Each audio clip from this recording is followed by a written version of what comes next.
This is The Joe Gaither Show on BamaCentral.com.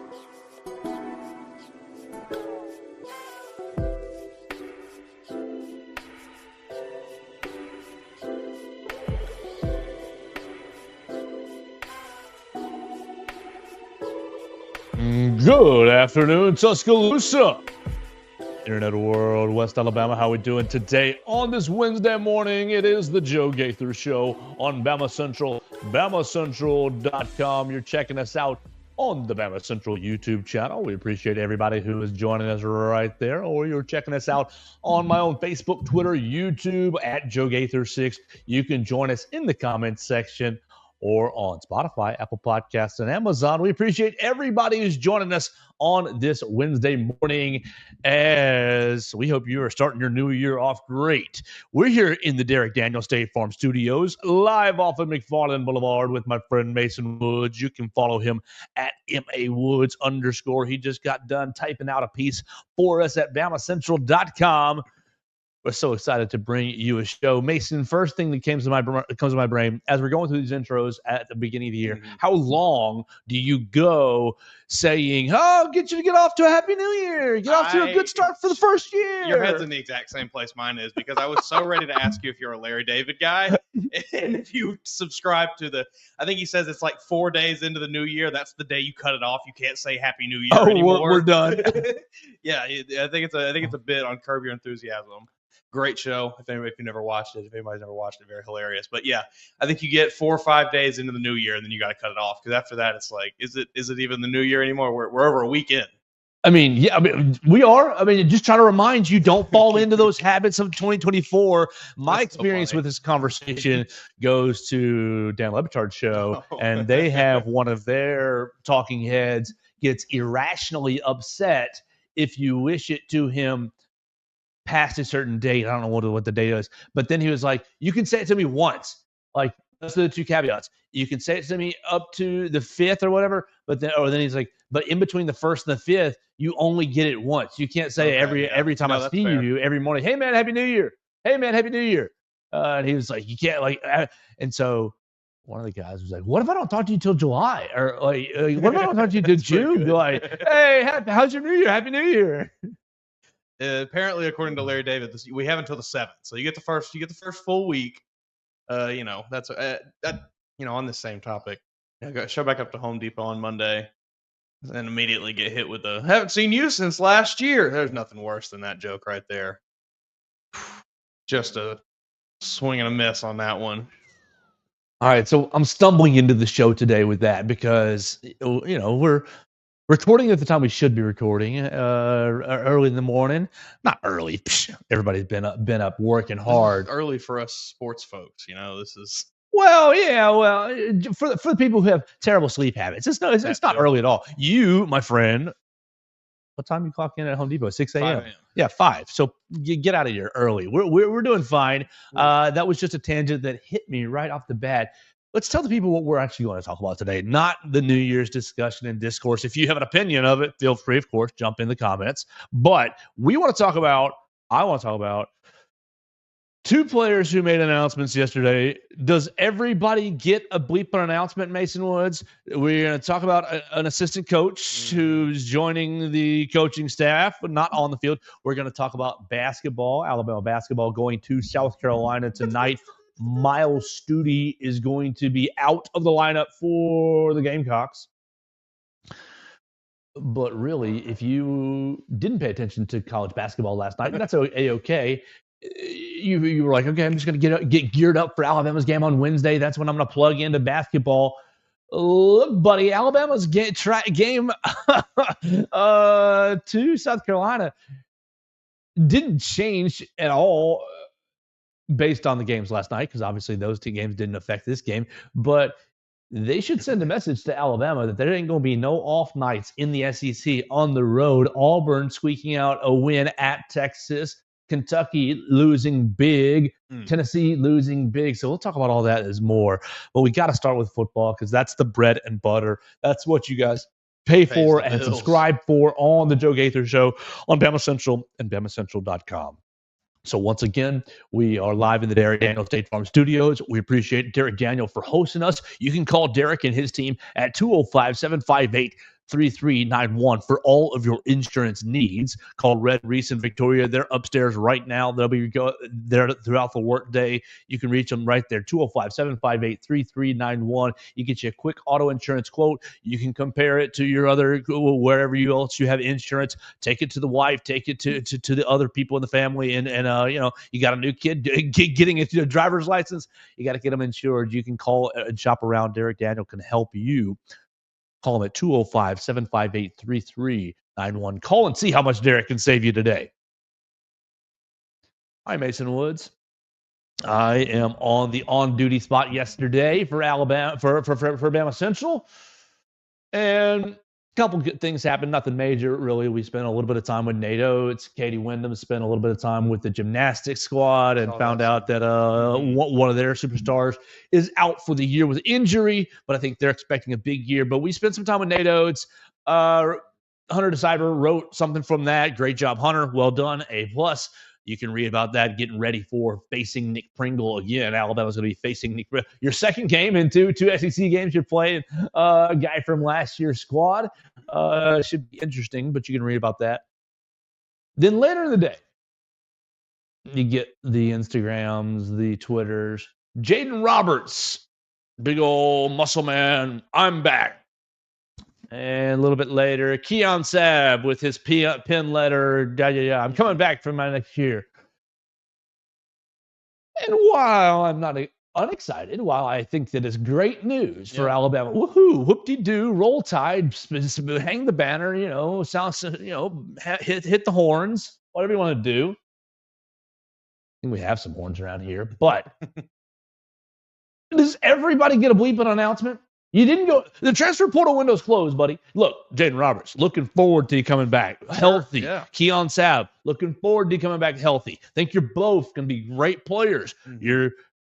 Keon was great to speak to in the media. We didn't really speak to Jaden much. I think we only had one or two times with Jaden, and that was in the spring of last year. But Keon was great with the media. So like my exposure with these guys, great. So I'm thinking thumbs up. But from a practical standpoint, the transfer portal window for Alabama closed 2 days ago, buddy. And Keon Sabb and Jaden Roberts, I guess you are draft eligible, sure. But so what are we doing here? What are we doing here? You're both injured. Were you gonna go to the NFL? Were you gonna go to the combine with your various injuries, whatever? Keon Sabb with his foot and Jaden Roberts with what he's been dealing with this year. Like you weren't. That was never gonna happen. No. So like, does the graphic designer just be like, "Hey man, I got a little bit more juice in me, got a little bit more in me," or do the guys go and say, they put the sticks to him a little bit, like, "Hey man, just throw us a graphic too. Let me get my few thousand likes on Instagram." Oh, is it for NIL? Is it to keep the exposure? Could be. Get the exposure up. Keeping the name out there. I mean, I think it's the guy just wants to have his moment. He wants to get his message out there. What moment? His little, hey, Bama fans, I'm coming back. And he'll get a bunch of people, "Oh, so happy you're back. Oh, we can't wait for next year. You're going to be so good next season." He gets a flood of positive comments, gets a bunch of likes, gets a bunch of people blowing smoke, So it's a serotonin boost. It's a dopamine hit. Of course. Hey, it's good for morale. It's that ding, ding, ding on your phone. Yep. Number go up, make brain happy. I can't deny that. I am guilty of that myself. It's certain It is instances. silly though. Just at the on its like on principle. You were never going anywhere. No. It's of course you're coming back. We all knew this. Thank you, Captain Obvious. Like DeBoer let the cat out of the bag on Keon Sabb coming back like in November. And I think Jaden Roberts will be an NFL player and might have been a draft pick had he been healthy this year. I don't think he played particularly great, but I think that a lot of that's due to injury. Thanks for the news. I'm happy you're back. I got a text from him, "Are you going to write that?" I said, "No, I'm not going to write that." Everybody would just be like, "Of course." Is this news? Well, I'm sure. Some of our competitors did because it's cheap clicks and for them and great on them. But it's just like, what are we doing? I'm not going to feed into when it's news. I'm gonna ride it. Jaden Roberts saying he's coming back is a little different than if Jalen Milroe had said he was coming back, or if when Damani Jackson said he was coming back. Damani's a great guy. Yeah, and anything on Sunday as well. Mhm. It's like before the transfer portal window closes. Like, man. But yeah, we all knew what y'all were doing, buddy. I mean, you couldn't have just put this graphic out a few days earlier. Then it would have had a little more juice to it, maybe. What do you think about the offensive line now, though, that it's kind of pretty much solidified with? Look, you got Proctor, Blank, Brailsford, Roberts, and Formby, per se. In this blank, you've got Cam Dewberry, maybe, transfer from Texas A&M. Mm-hmm. In this blank, you've got Olasa Lennon might be a good play. You've got Rock Montgomery might be a good play. You've got Casey Poe might be a good play. I think you got a lot of good options in that blank. Now your tackles are still like. All right, let's be honest. What do you think of Caden Proctor? You had 2 years now. 2 years now. Let me set you up and go. Mm-hmm. 2 years now. Freshman year, 5-star, number 1, number 2 tackle in the class. Comes in, battles out for Elijah Pritchett, takes the job and runs with it. Then let's just be honest. Doesn't want to go to the Rose Bowl because he's homesick and has to get talked into it. Goes, and I think was playing hurt also. Then goes in the portal, back, plays, however you want to say that he played this year. Also playing hurt again, shoulder injury. Sure. So battled through it. Second year, where are we at? Has Caden Proctor lived up to what we thought he would be? Where are we at with Caden Proctor going into year number 3? I think it's maybe a little unfair to kind of play is he what we thought he was going to be? Because these recruiting services, like, they build a lot of these kids up as if they're like the second coming of Jesus sometimes. And Caden Proctor, I think, was a bit of an example of that, where 247 on 3 rivals, whoever it was, lauded him as like, this is the next tackle, the 5-star plus, whatever it is. And many Bama fans got that in their heads that, like, okay, this kid, and then he wins a job as a freshman, which does not happen often. Yeah. It's like, rare. Oh, we really, really got something now. And, had all these expectations put on him so early. I don't think he's played bad. I think he just hasn't necessarily elevated the offense like you would maybe expect from your premier left tackle. So, we've talked about it. Like, if you don't need the left tackle is not going to be the difference between you like winning and losing that one position. But if you have a really, really elite one, like, it can help a lot. But if you can get by with just an okay one, and I think Alabama has gotten by with just decent to a slightly above average play from him. I just don't think they've really gotten the elite play that could elevate the offense. Okay, well, take that and go further. Do you think he's capable of being elite in year number 3? Or do you think it's going to be like, take you off the fence? Do you think it'd be another year of just, it's above average play? Mm-hmm. Or do you think he's capable of being that, hey, man, we're running left right behind 74, and you can send whatever blitz you want, but he's just going to, boom, stonewall you? Yeah. Oh, man. It's, he's dealt with injuries and stuff, so he hasn't really. I mean, he is a massive man. Yeah, you've been around him a little. I don't know how much we've really seen of him at 100% or, at full capacity. I'm sure we've seen a little bit. And he's shown spurts, I think, in those showings. Yeah, I don't know that I could feel confident enough placing my stamp of approval as like, this is everything is going to filter through Caden Proctor. But you're not, like, at this point. I mean, you don't have any other options, right? Look at the landscape. You're not going out and getting a left unless you're tampering your butt off and you're paying you're paying for it, which could happen. Sure. Well, I'm not going to rule that out, but I would say that's very unlikely. Mm-hmm. I think that so you flip to Taco Casa's side, and is it Taco Casa? Is it Jackson Lloyd? Is it you got this transfer in from Ball State who's apparently got arms down to down to his ankles? Almost no experience out of basically a Justin Okoronkwo situation, an international player who's come over, played at Ball State for a year.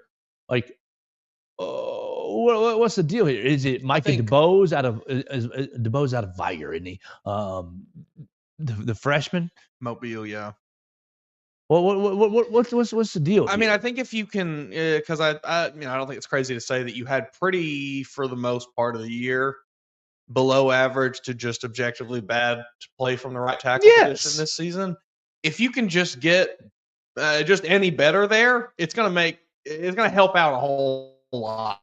I tackles here, so if you just get better there, which I think more experienced, Wilkin Formby, I really like Jackson Lloyd. I don't know if he'll quite be ready as a freshman, Right, muscles, strength. Yeah, but Wilkin Formby with another year in the program, I feel good about what he can do there. Yeah, take it down that road, because take the same question for Proctor to Formby.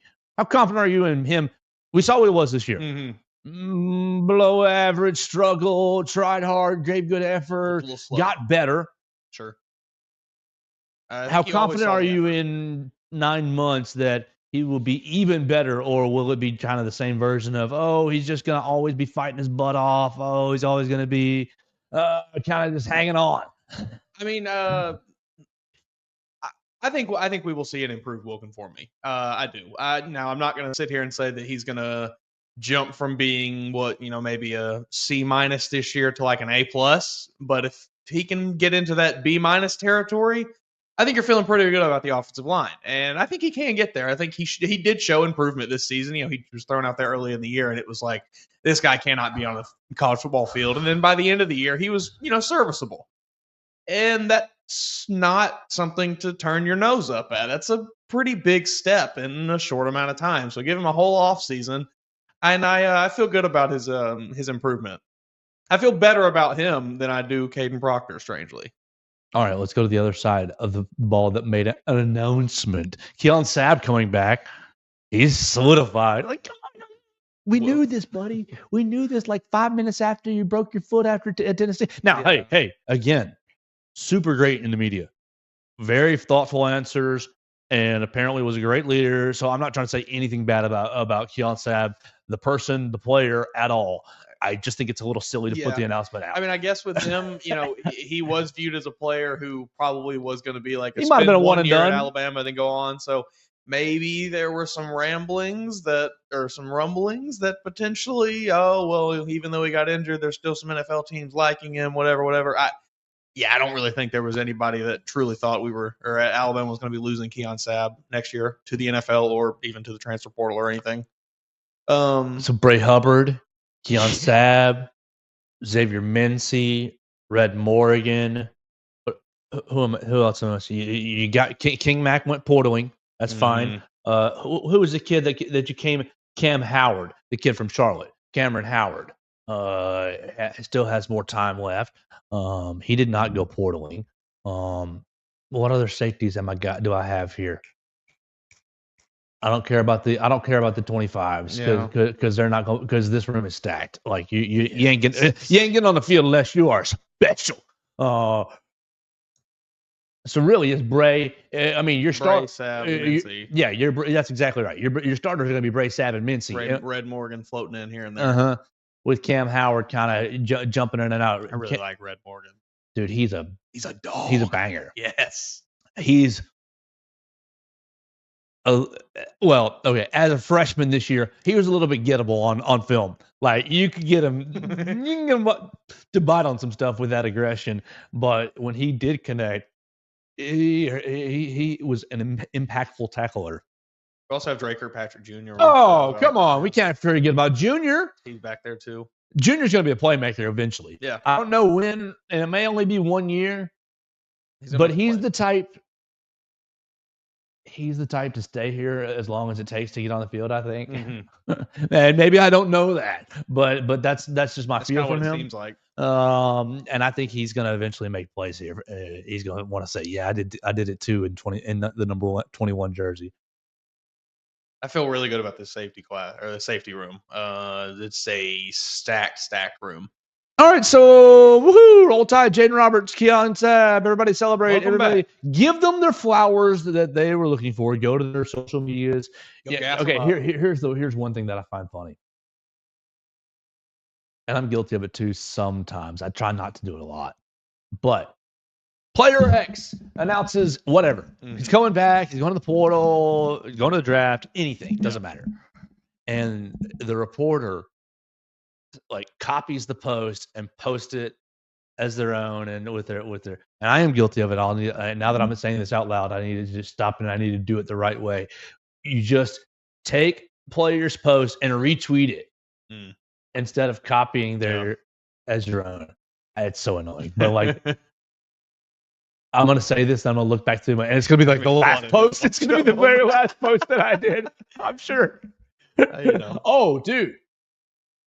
Speaking of Alabama and championships, I know this isn't a wrestling show, but the University of Alabama needs to celebrate Obafemi last night winning the NXT championship. Hey. NXT, basically the developmental brand of WWE. And last night, the former Alabama track and field athlete, the shot putter, his real name is not Obafemi. Maybe you can find his real name. Isaac Odugbasan, Odugbsan. Okay, Isaac. Yep, we'll go with Isaac. So he very large man. He's massive, and dude, he's listed as 6'4", 310. I think that's probably accurate. Like Dave Bautista in his prime. Yeah, but he's a little more round than Dave Bautista. Honestly, we'll just be honest. He's not as cut, and he moves like a monster. And so this is an intimidating man. Yeah, I would not want to wrestle this man. And he throws these people around, and obviously we know it's scripted, whatever. Sure. But he throws these people around like it is nothing. Like he was a shot putter at Alabama. Mm-hmm. He's a shot putter, so you know the big old ball in your neck. Yeah, here we go. Shoving it out, and he is just so. I mean, he was huge when he was at Alabama, for what it's worth, but he's even larger now. Golly. That's a big dude. So what has happened, he basically leaves Alabama after graduation, that sort of thing, gets into WWE developmental, and they have plunked him into the developmental brand, and he has worked his way. He was the NXT North American champion, which is kind of like the mid-level championship. He lost that 4, 5, 6 months ago, roughly. I think in Halloween, actually. I think he lost at Halloween. And then since Halloween to now has challenged for that top tier belt. And last night beat two different men's brains in. And I'm the champion, So obviously it's scripted, but they see and Eddie Thorpe. Yeah, he beat their brains in last night. Obviously it's scripted. We know that, but from an Alabama standpoint, Obafemi celebrate championships. They obviously see him as a star, and it's fun to have Alabama stars in high places. That's always cool. It's fun for me to talk about something that it really jazzes me. When worlds collide. Yeah, exactly. Let's move back to football. Let's get the people. Let's steer them right back. We'll yank them back in, the people who have turned it off. Jason Jones. What do we know about Jason Jones? I'll be honest, I did not know really anything about Jason Jones before I read that report that he was supposedly, I guess. I don't know if it's confirmed. It is confirmed that he's joining the staff. I think still in the reported stage, but I think it's like on the goal line. Okay. I think that's where people would see it. Yeah, he was played in the late 90s. Looks like he played 95 to 99, something like that. I think, or 96 to 99. I think he was part of the 99 SEC championship team. He was a part of 3 bowl teams in that late 90s. Early 2000, and then got in basically from playing straight into coaching, and has coached. It looks like I think I saw Troy has coached. I know the most recent one, Indiana, Ole Miss, and North Carolina most recently. So he's on the North Carolina staff most recently. He was going to be hired as the East Carolina cornerbacks coach. He has chosen. He's reportedly choosing to forego that position, which would be an on-field position, to take this assistant defensive backs coach role, which will not be an on-field position. Remember, we got to talk about this with Ryan Grubb. This plays right into it. I cannot really even believe that I didn't really connect. I didn't think about this last week when we were having these conversations. But yes, there's only 10 on-field positions. But the NCAA, midsummer last year, said, "Oh, if you're an analyst, you can coach on the field. Oh, you just can't be on the field on game day. You can be in the box, whatever. But at practice, you can coach the drills, as many folks you want out there, and do whatever you want." Exactly. I don't even remember that because Coach Saban used to hire the army of analysts, and every time we would be at practice, they would be off in the corner because they weren't allowed to coach. They were just observing, kind of probably taking notes on Billy did this, Johnny did that. They can coach. That has changed. Yeah. And last year, Alabama took advantage of it with Jay Nunez. Jay Nunez was not an on-field coach. That's become a much more attractive Chuck Morrell as well. Job opportunity or job option for people, I think. Yeah, Chuck Morrell as well. And so obviously Chuck Morrell gets promoted to the on-field spot, and I don't even know why I didn't even connect all that. So anyway, long story short, to dive us back to our point, Jason Jones is going to be the assistant defensive backs coach, working probably with the safeties with Maurice Linguist. Basically, your Colin Hutzler replacement. And what you get is an Alabama alum who has worked with the staff before. A lot of the staff, they all cross paths with this fella at Indiana. So we've got history together. This is just Kalen DeBoer getting his guys in on the staff that he wants to craft for himself. I love this. Yeah. We will see how it works, but as it stands right now, I think this is exactly how you want your coach to be building their staff. You want them to be going to get guys that they are familiar with, guys that are familiar with them, and guys that can buy into their system. You don't want a bunch of strangers in the room. I'm not going to pretend like I was in the room to see what Colin Hutzler was like with the players. I have no idea. I have just a few media interactions that we had with them, and largely they were positive. But I'll say they weren't very enthusiastic, engaging. We'll say that. I don't want to talk bad about the fella. He seems like a nice fella, and he seems really, really smart. My assessment right here is that Coach DeBoer says, okay, I see an area that didn't something behind the scenes, and they obviously did a good job keeping it, relatively clean. But we didn't hear any issues. Except for one. Drake Kirkpatrick says, "Oh, thank God my safeties coach is good," and that's part of my inference here. It's part of my inference here. Kalen DeBoer says, "Okay, I see something that I don't like, or I'm not. It's not 100%. It's not, whatever." Moves on, bring somebody in. I think this is a relatively positive thing, and I think the Alabama fans. Of course, you bring back an Alabama alum, they're going to eat it up anytime you do that. Mama called Jason Jones home. Do you think it, I don't think it really had anything to do with this, but do you think it was just in the back of Kalen Moore's head at all? Like, they are pretty mad at me right now. Maybe I'll go get a Bama alum. I do know one. No, I don't. But I think it doesn't hurt his case at all. Certainly, yeah, no, for sure. I think it, warms the hearts of some Bama fans who maybe remember him. I don't think, exactly. I don't think Kalen DeBoer at all thought, the fan base is a little hot. I think he thought, I need a candidate. Oh, and this guy's an Alabama alum. Works out well. Yeah, great, perfect. Win. So excited to see. Look, I thought the secondary played fairly well this past year, considering everything that they went through and all their circumstances. So we'll see what Jason Jones can make out of the secondary with Maurice Linguist. Let's tell people about Derek Daniels, State Farm Insurance. We are right here in the Derek Daniels State Farm Studios off of McFarland Boulevard, past the Tiger Rock on the left in Northport.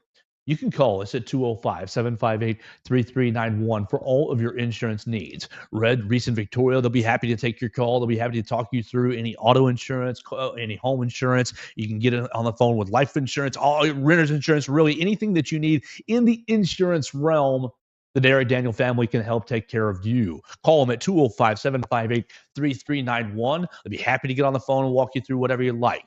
They can save you a lot of money. Call them at 205-758-3391. Like a good neighbor, Derek Daniel is there. Call and see how much Derek can save you today. All right, Mason Woods. We got a basketball game tonight.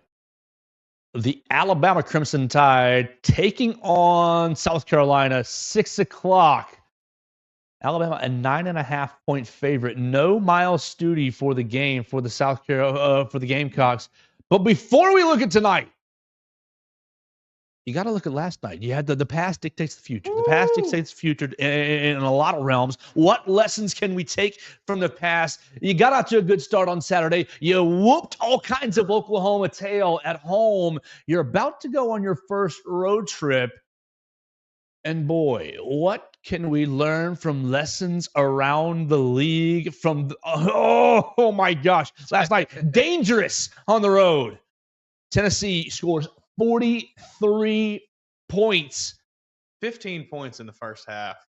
That's got to be an all-time. That's got to be up there with all-time bad performances for college basketball. Do you think Nate Oates and Brian Adams watched this film and I'm sorry, we're late in the show, was just diamonds in their pants. Just, the defense, the blue collar. They made 7 field goals, didn't they? Okay. Isn't that what I have? Maybe I made that up. I think that's what I saw. No, they're 12. 12 of 56. God.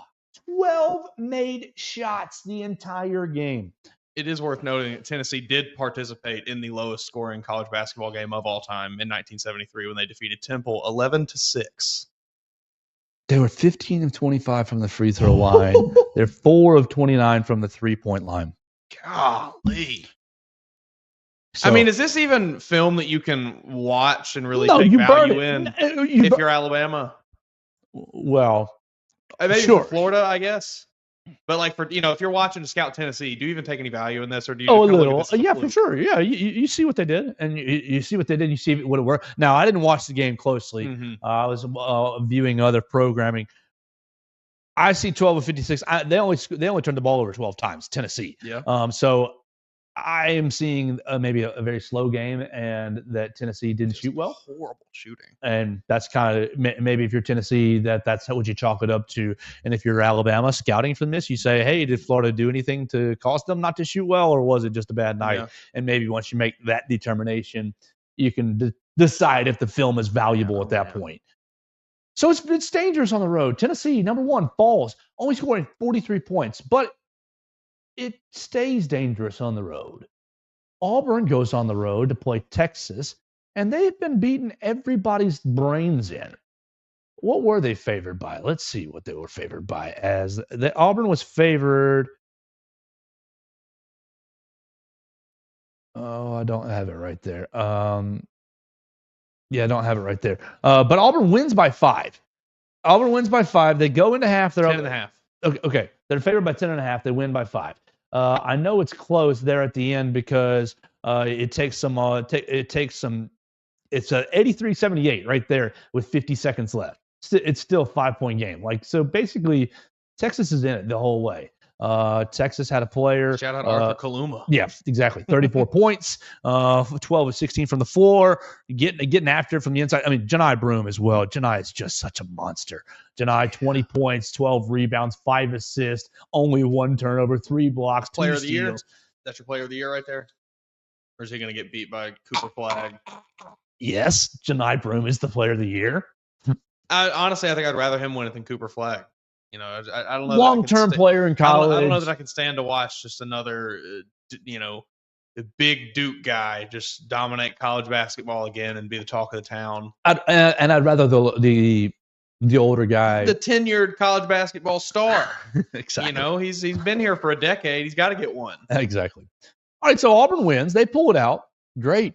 What lessons are we seeing, Alabama? It's going to be tough on the road. Okay, we continue these lessons. Nate Oates, please, if we're not hammering this all dadgum day, I'm not sure what we're doing. But Kentucky, number 6 team in the country, Now, of course, young first-year coach Mark Poe.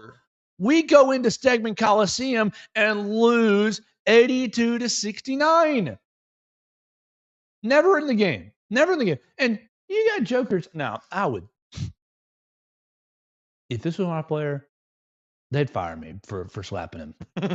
They'd fire me because you got a Kentucky player at the free throw line late in the game, as is pretty much decided, and obviously they've lost, and he's dribble, shoot. And he's turned into the Georgia player. Well, yeah, I know this y'all Super Bowl. I know you can read it on his lips, clear as day. This is y'all Super Bowl. This y'all Super Bowl. I say, dude, shut the mess up. Shut the mess up. You just went into Stegman Coliseum and Georgia's not going to be good. Georgia, where are you? Very likely, no, they're not going to be good. But it's still so early in the year that Georgia's 39 in KenPom, so they're not terrible. There's a chance Georgia could be pretty solid. I mean, it's not out of the question to think that Georgia could find themselves in the tournament. Maybe Texas 38 in KenPom, so another not terrible team that Auburn played. Yeah, that's just wild. I would not have comments like that flowing from my team. Florida 5th in KenPom, so obviously that wasn't as huge of an upset. Excuse me. 16th in defensive rating. I mean, where is Tennessee? Tennessee fell after last night's game to 33rd in defensive rating. Worth noting too in this Georgia-Kentucky game, like no one for Georgia, really went off. You had 4 players in double-digit scoring, and it was nobody more than 20 points. Kentucky. They didn't shoot great, but they didn't shoot like atrociously. 37.5% from the field is not great, but it's not 21% like we looked at with Tennessee. And then 24% from 3. You hit 80% of your free throws. Georgia just beat them just straight up. It wasn't like a fluke or anything. Yeah, they got to the free throw line almost double Georgia did. Yeah. And so there you go. And they did you say out rebounded? Man, out rebounded the heck out of them. Whoa. 34-41. Pretty even turnovers. Yeah, 14 turnovers for Kentucky, not great, but 15 for Georgia, so. And stacked it up on them. So our lessons here, NATO. Our lessons here, Alabama, as you go into South Carolina as a 9.5-point favorite. You can continue on. Mississippi State did get a good road win, 76-64 over Vanderbilt. But again, the last game of the night, Missouri at home, beating LSU's brains in, 83-67. Now LSU not great, but the point is the home teams are hard to beat. This is going to be a very, very fun SEC basketball season, I believe. I think it's going to be a lot of upsets, a lot of teams vying for that top spot towards the end of the year. Ain't gonna be no one-loss team at the top of the ranks. I don't think. Nate Oates, you better be telling these boys they got to take every one of these teams that they play very seriously, because they will show up and they will come to play. And, just because South Carolina has some bad losses doesn't mean they're going to roll over in this game. Didn't South Carolina beat Clemson? I think so, yeah. Yeah, Coach Oates talked about that yesterday, trying to hype up the game, hype up his team, and respect the opponent. That was kind of his selling point. He's like, oh, yeah, I know that they've had ups and downs, but they beat Clemson. He said Clemson's he said we're 1-1 with Clemson, or 1-2, because Clemson beat Alabama in Atlanta with Nate Oates at State Farm Arena, and then they beat us here in the ACC Challenge. But Alabama will beat Clemson in the tournament. So Nate Oates is 1-2 against Clemson. That's what he said. Yes, exactly. He said, yeah, we're 1-2 against Clemson in my time, and they beat Clemson. They're a good program. So if they can do that, yeah. Now, they're not going to have Miles Stute, pretty good little three-point shooter, pretty good little guard. On paper, we talked about it yesterday. It should be, man, you play your game, you play your defense, you run your pace, you get your shots, you get to the rim. You should be able to run them out of the gym. Protect the basketball. Yes, you should be looking at a right. It should be looking at a party for you. Just have a little caution due to what has happened in the league over the last 24 hours. And I would say, look, at this point, with Tennessee going down, with Kentucky going down, man, great opportunity right here. Get you a win. Go one up on your rivals right here. Obviously, Auburn's already right there, so Sure. you got to match what Auburn did. Mm-hmm. If you want that beautiful double, a chance at the double. This is going to be an SEC schedule where every single game counts. You cannot. There will be no room for error. You will not be able to afford to drop one of these games to a South Carolina. You got to win these ones. All right. What do you think about the what do you think is going to be tonight? Give me a final score before we get out of here on a Wednesday. I'm going to go 96 to 72. I like it 96-72. I like Alabama 88. I like Alabama 88. 88. I like South Carolina 64. Yeah. I think that it'll slack off a little bit on the defensive side of the second, right. but really it won't matter. They should take a 20 to 30 point lead into the half. Dang. Yeah. South Carolina is scoring 73 points a game, 74 points a game to Alabama's 91. Oh, yeah. I like that. 88-64. That's what I like. Chop some points off of each team's total scoring and give us a game. We'll find out. We'll see what happens. 6 o'clock on ESPN. Is that where we have it on? On SEC Network. Excuse me. On SEC Network. And obviously you can find it on Crimson Tide Sports Network to listen to Chris and Brian if you want it from the real Alabama perspective. They're going to give you a great taste from courtside. All right. Mason Woods, anything else you got for the people today? Any thoughts, comments, random things that came to your mind during the hour? Oh, I did see. I saw this right earlier, and I had it pulled up here. I don't know if you saw this video of Bryce Young went to the Hornets game last night and got him a Brandon Miller autograph. That's pretty neat. Brandon Miller autograph, RTR as well. Yeah, that's nice to see. I just love to see things like that. Obviously, Bryce Young. We talked about him earlier in the week having such a resurgence the last half of the year, and it's good for him. You wrote, what'd you write beforehand? Yeah. Keelan Russell signs his first major NIL deal since coming to Tuscaloosa. I mean, he arrived in town just a few days ago. We talked about it yesterday, and he is already inking NIL deals, making moves, making money moves. He signs with Panini America. He's going to get him some trading cards, going to, I think, be in some promotional material, some marketing things and like that. I'm sure he'll have to deal with folks saying he needs to focus on football, if I had to imagine. But that's gotta cool. Focus on ball. That's I don't care who you are. It's got to be cool to see yourself on a football card. Hey man, you gotta win the QB1 job. Don't be taking no pictures. All things considered, that is wild for this company to jump out and sign somebody that's not even guaranteed to be a starter this season. Don't be taking no pictures yet. Don't be taking no pictures till you throw your first touchdown pass. Good for him, though. Good for Keelan. I'm sure it was a very lucrative deal, if I had to imagine. Did you see this broke during the show? This was the least surprising news ever. Jeremiah Alexander makes his transfer portal decision. Do you see where he went? Clemson. Why did he go there? He and Peter Woods are boys. Yep. Peter Woods are, and there was rumors. Oh my gosh, there was rumors in the December transfer window that Alabama and Peter Woods were doing the flirty dance. I don't know how true that was. Yeah, I never really bought into that too much. Okay. It never really seemed that real. Was it real? I don't know, but I think there was a little bit to it. But again, do I know or not? No. I don't know. It seemed like that was more of a fan wish list thing. Perhaps. I think there was I think that probably was the driver there. But Jeremiah Alexander joins his buddy Peter Woods and transfers to Clemson. Looks like Elijah Pritchett may be going to Nebraska. Yeah, Patrick Mahomes. I heard that when he first went in the portal, so I think that's pretty much the place. And I think they paid him a stupid amount of money, Mason. Good for them. Good for you. Like, are you kidding me? Because they're paying Raiola a lot. I think it went, hey man, you tired of battling for your job? Hey man, we'll tattoo your name in right here, right tackle. That's exactly what I think happened. I think, hey buddy, are you tired of battling with Taco Casa? Are you tired of dealing with the coaches getting on to you about not showing up on time and not giving effort and giving other students STDs and getting arrested for driving down the wrong way in town? And being just a fool in general. You can come to Nebraska. We'll pay you a lot of money to come to Nebraska. Get out. We'll give you a clean slate. And I think he saw a check and a clean slate and said, sayonara. More power to you, man. More power to you, Cornhuskers. We'll see what you get. That's what's flabbergasting to me.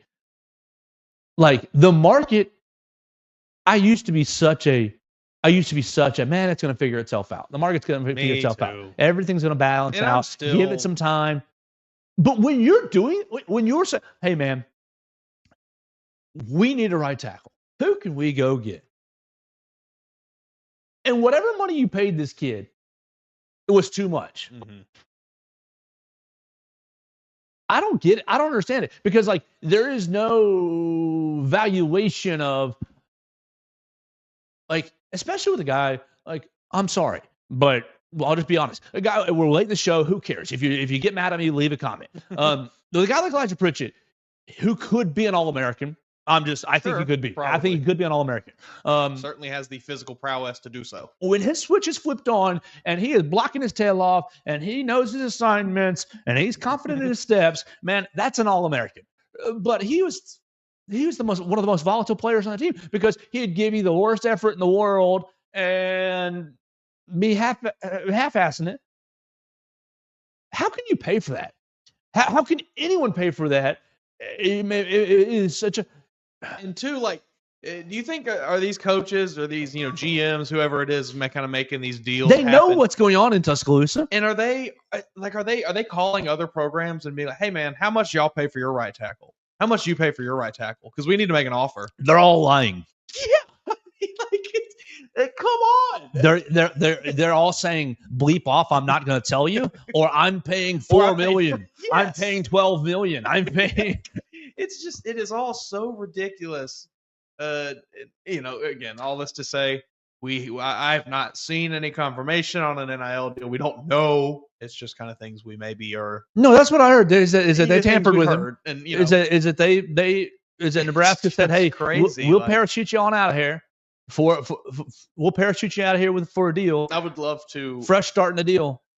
Less competition in the Big Ten, buddy. I'd love to have access to a list of, genuine, like an actual, itemized rundown of what each of these positions are getting played. Hey, you can go up against Nebraska and Minnesota. He'll probably have a good time up there. He probably will. Except for when he has to play, Ohio State or Oregon or the once or twice a year.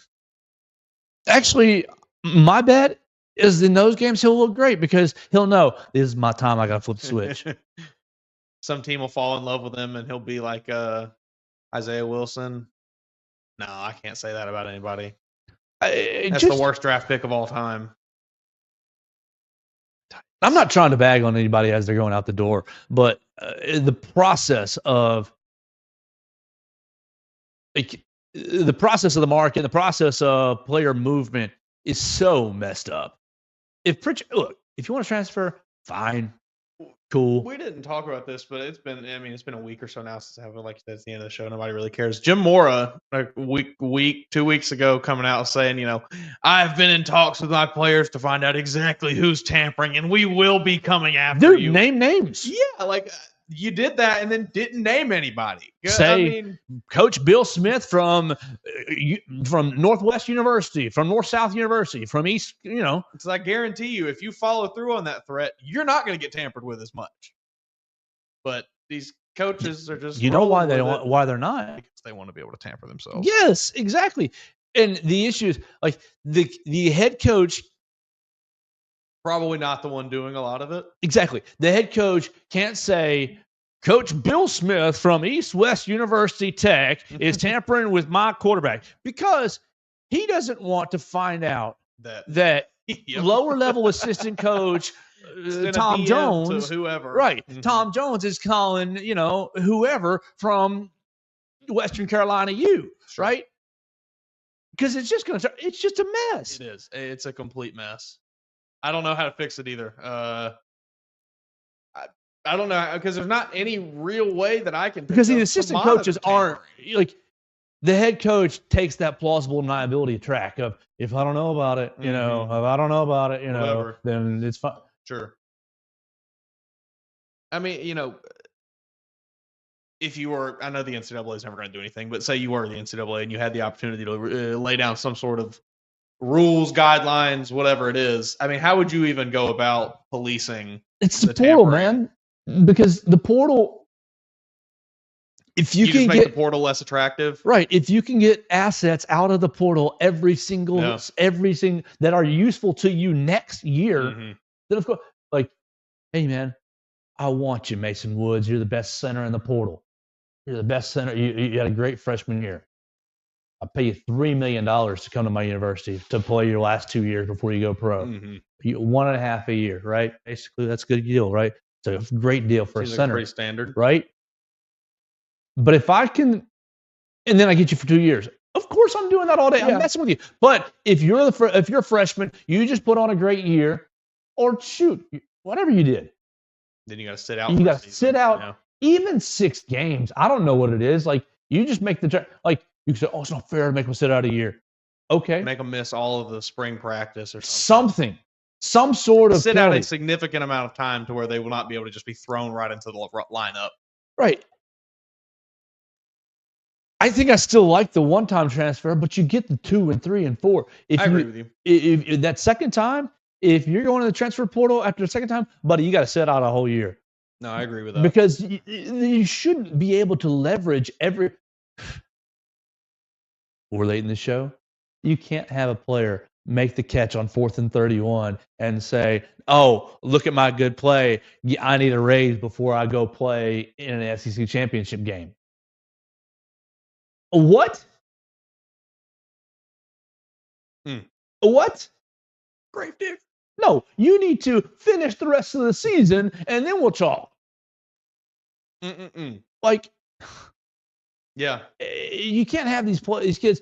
Oh, I had a good game. Give me a raise. Give me a raise. Give me a like. And I'm all about getting a raise. Shoot, pay the boys. Pay them all what they're worth. But like, the lack of structure has put all the power into the players' hands. And because all the power is in the hands of 17 to 23-year-olds,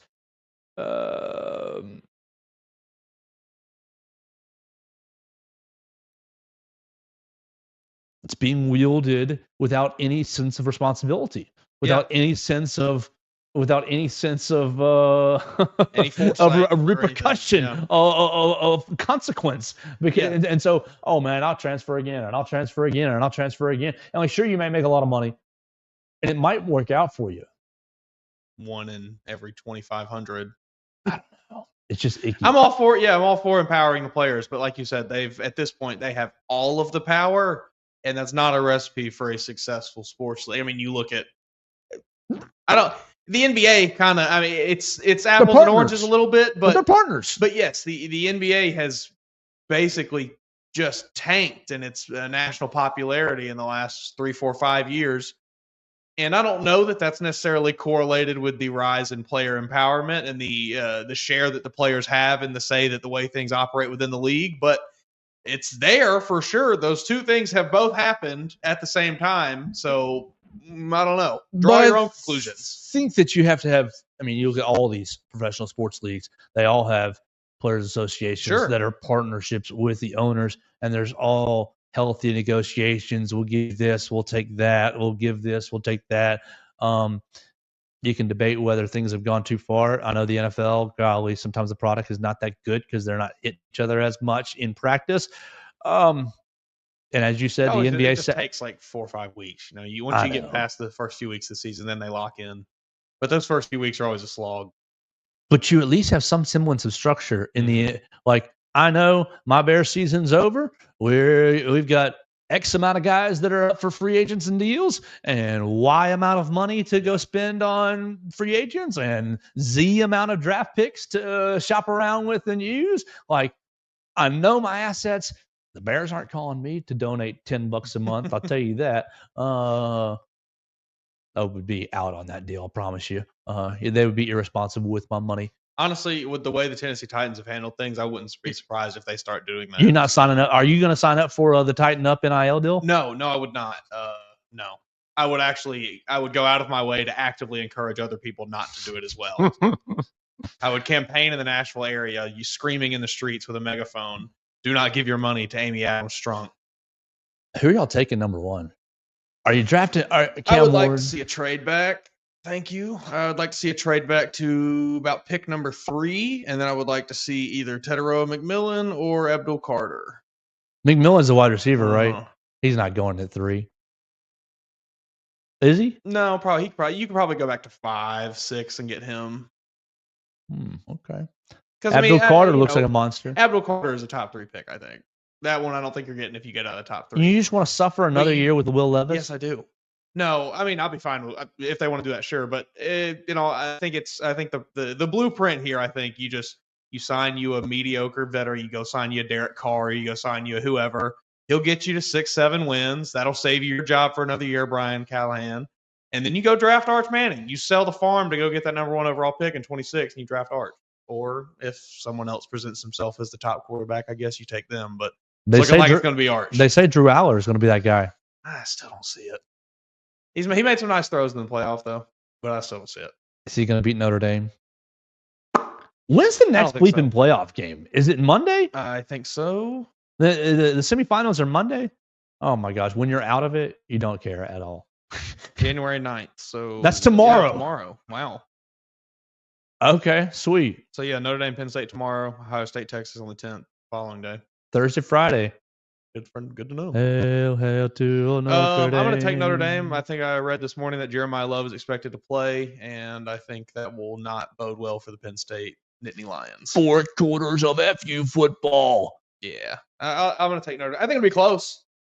I think that 1.5, I'd probably take Notre Dame to cover, but just because they win by like a field goal or something at the end, not because they win significantly. Can Notre Dame beat Ohio State? No, they cannot. I think they can. Oh, that'd be cool. It's going to be a lot of fun. To be honest with you, I'm probably pulling for the Buckeyes in that matchup. I think Ryan Day winning a national title is the funniest possible outcome for this while season. Losing to Michigan like a couple years in a row. Yes, you can't beat your rival. Your fans hate your guts, but you just won a title. But then they get the 2017 Iron Bowl effect where, our rivalry game doesn't even matter. Like, they don't do that. Ohio State fans are still mad about losing to Michigan right now, and they're going to play for the title probably. Alabama fans, sure, they wrote that game off immediately once they realized it meant nothing. But Michigan, for whatever reason, Ohio State fans are not that way. They are still. Is it because they don't have the ring yet? Because Alabama got, Maybe if they do, we'll see. But it doesn't seem like they're going to stay mad about that. Well, stay mad. That's a great way to live. Please fire your national championship winning head coach. That would be so funny. Ryan Day comes to the Kalen DeBoer Analyst School. Yeah, welcome aboard. That'd be great. He'd go straight to the NFL. Oh, of course. He'd go to your Bears probably. He'll be OC for the Bears. The Bears are interviewing. Go hire Brian Flores. Everyone. They're interviewing everyone. Yeah, they are. And they're casting such a wide net that they're going to end up hiring a bozo, and it's going to be 3 more years of. You could be the Jets though. The Jets are going to hire Rex Ryan again, and that's going to be really funny. We're going to hire the equivalent, whatever the equivalent is, just in different skin, just in different face, just in different name. Brian Flores would be good for 2 seasons until his act wears thin. Sure, until he runs Caleb Williams into the dirt and makes him hate him. Yeah, exactly. Yeah. He'll have a 7-win season and then a 12-win season, and then everybody will hate him, and then it'll be into the tank. Man, oh man. I wish as a child I had chosen a different team. I wish as a child I had not chosen a team at all. I wake up and it's like that scene from Interstellar where he's yelling at himself in the bookshelf. And that's me yelling at my childhood self, picking up that Titans jersey and being like, oh. Yeah, I wish I had not chosen the team at all. Yeah, life would probably be a lot easier. That's okay. I think about what those people who don't watch sports do, and it's just like that life does seem miserable to me. Miserable or simple? I will continue to live. Miserable or simple? Simple and beautiful. Simple, maybe, but envious to a degree. The epic highs and lows, you can't match it. All right, let's get out of here. We're going to watch Alabama's basketball game tonight at 6 o'clock. Alabama and South Carolina. We'll be back to talk about it tomorrow. Leave us a comment on the show at Joe Gaither 6 or on the Bama Central YouTube channel or on your favorite podcast platform, Spotify, Apple Podcasts, and Amazon. Subscribe, rate, and review. Send it to a friend. And we'll talk to you tomorrow right here on the Joe Gaither Show on Bama Central and BamaCentral.com. Thanks for joining us on today's edition of the Joe Gaither Show on Bama Central. Keep up with Joe on all his social media pages at Joe Gaither 6. Subscribe, rate, and review the show on Spotify and Apple Podcasts, and be sure to read us daily at BamaCentral.com.